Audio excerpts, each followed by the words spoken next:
He's like, too many people know this number. yeah. What am I? What is this? The assassin hotline? Oh. Well, Jeff finally responded. Yeah, I support him if he decides to will supply or do anything needed. Ah! And that was supply it. Then that's for killing the master. Yeah, I mean, 3 different targets are there now. Oh man, this is All the hooks, man. All the hooks. Every plot. All the plot hooks. I'm like a fisher here. I'm like a fisherman going like, hook, And now that the line is cut off. This isn't like lines. This is a goddamn net. That's what it is. These aren't plot hooks. This is a plot net. I mean, at least I'm not railroading you into it, though. I'm actually leaving it there's very an open. option. I'm leaving it very open. I guess he'll like send. Because that's Now that we're hung up, my character goes, we can block it? I think so. Does she still have? He wouldn't know. Also, you don't know if she's dead or alive, because last you heard that they exploded. Because you were reported about the explosion. Okay. So I think that they are at the very least wounded. Yeah. So you don't know if Lily's alive or dead or not.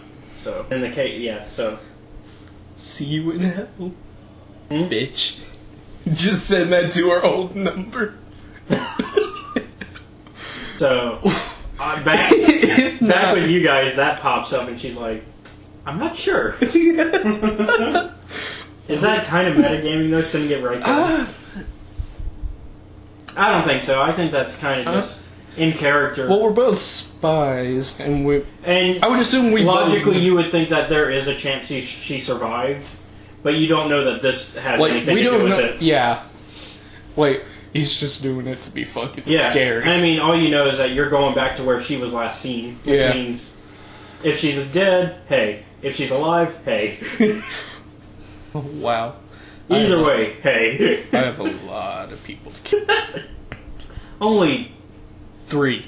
Well, 2 in a corporation. Only 2 in an So, technically, hundreds. Yeah. Only 2 in everyone else. Yeah. Only about 102. Give or take a few tens. That's a lot. Because you never know the extra, That's a lot of people. It's a good thing that Jeff just said he'll provide whatever you want. Yeah. Well, you're in a ship. Yeah, I guess it's true. He doesn't. And honestly, you could probably provide for you if it doesn't mean extra money. And I think in this case, Aeson would be willing to go to Seswina in this scenario.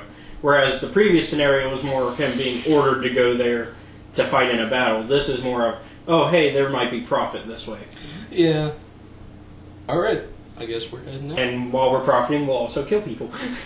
I'll kill Well, I meant like... Yeah, as like the 3. We as a conglomerate. Yeah, we in the conglomerate way. Oh, that's actually a pretty good name for what this is. There already is a name for it, the Exchange. Yeah. But the Exchange doesn't have that same. It does strike fear into the heart of others in universe, so. Yeah, that's true. And then you also have that group that's after that, they're still at the Exchanges after that, you guys haven't found yet. The one that you're not even sure exists anymore because there's literally no data records on them. Alright, so we'll assume you're flying there now. Anything you want to do? I guess you'd be prepping for the battle. Uppers her a hit. She accepts. Yeah. Woo! Drop buddies. Woo! We should probably report to Jack and see what's going on. I think it would be more like talking about the chance on on... roll of discipline so she's not fucking off her ass. She only took a small thing. She didn't.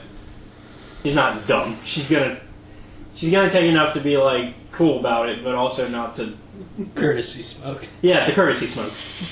Alright, she says, we should probably report to Jack. Okay. You guys make it to you both make it to the battle room where you see Satil, who is glowing. Glowing as in freshly laid glowing, or glowing like she just stepped out of, like... The first. Okay. And, Roni, who is also sort of glowing. Even though you don't really hear often about guys that are glowing, but in this case, he's glowing. I know what you mean, but I'm just imagining two really bright figures. And then you see... you guys look a little red. Do I need to take you guys to sickbay too? And just so you know, when you say this, Vin is also in the room, and so is like a lot of the higher ups in the military. When you say this, Yep, I don't even give a shit. they both kind of look at you and are like, "What? What do you mean?" Well, you guys look a little redder than normal. Do I need to take you guys to med bay? You might be sick or something. You feel a little bump as if like from the force. That's kind of as if somebody was elbowing you. What? And the only person next to you is Lily, who did not elbow you, obviously. So you kind of can tell that it was Bernie who did that. Vin says, "We have reports that the Empire is planning to make a return to try to take this sector back. We should prepare forces." Sounds good to me, man. Well, any suggestions from our... Since you did so well on the previous battle, I figured you might... I'd have to roll knowledge tactics or something like I mean, you can just come up with a plan. Roleplay sense. that. Me personally, I could not... Well, I mean, so basically, this is the layout of it. And you know that generally they're going to come from this way, because that's where the hyperspace lane exits. Okay.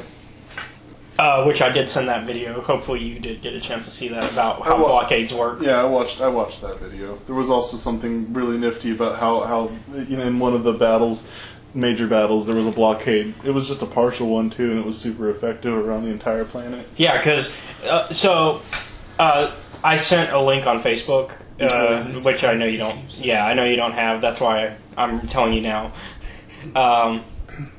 That because you remember how Josh was like, I don't get how blockades work in Star Wars and how you can blockade a planet. Yeah.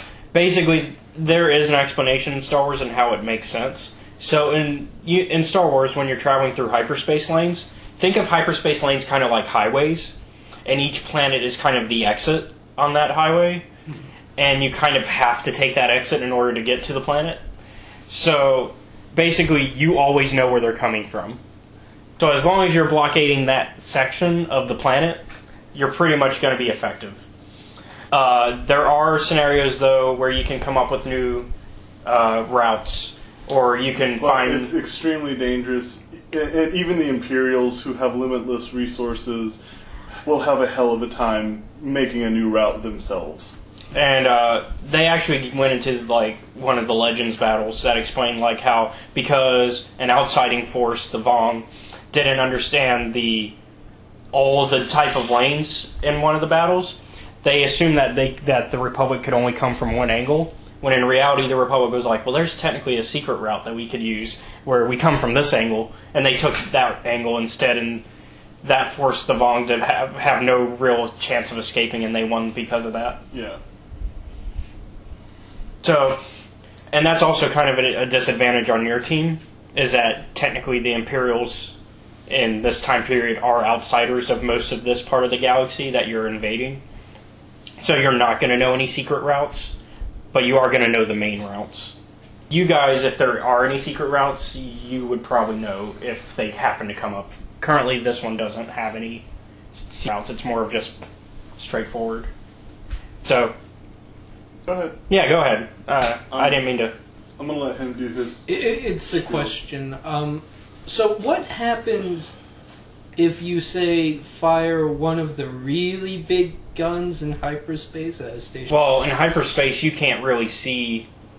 You don't see anything until you come out, like, because you're in... Your ship is kind of enveloped into its own section. Oh, okay. Yeah, it's kind of... You know that... I am still curious about what would happen. Yeah, because you know that blue whirl? That's the hyperspace thing. It's kind of... Think of it... Hyperspace is kind of defined as being sort of its own dimension, in a way. Okay. Is how it's kind of explained in Star Wars. It's like you're entering another dimension and kind of dimension hopping to get to where you're trying to get to. Yeah. But you can also, if you do it wrong, you can end up in the wrong place and hit something. Yeah. And then die. Which is why people are very cautious about coming up with new routes. Because, like, if somebody does it wrong, they could end up crashing into the planet rather than a few meters away. Okay. Which is, in The Force Awakens, something we see. We see Han take advantage of. He knows the exact spot of where Starkiller base is. So he says, well, since they have a shielding that if you're moving at normal speeds, at sublight speeds, trying to get towards the planet, the shield prevents you unless they allow you to come in. But if you go into hyperspace speeds, which are they're faster than light, then you could get past it, but at the same time you risk not getting out fast enough and hitting something and dying. Which was why it was such an insane maneuver that he did it. Hey everyone, thank you for checking out the video. If you enjoyed what you just saw, be sure to give us a like, comment, and subscribe. If you don't want to miss any of our content, be sure to hit the bell icon where you will be notified anytime we upload a video. Also, if you wish to watch RPG Workshop live, you can follow Studio Bastion on Twitch. There you can also enjoy his gameplay live streams and other podcasts that are in production. Also, if you like what we're doing here at Escape Reality Films, be sure to check out our Patreon and support us, and get some cool rewards in return.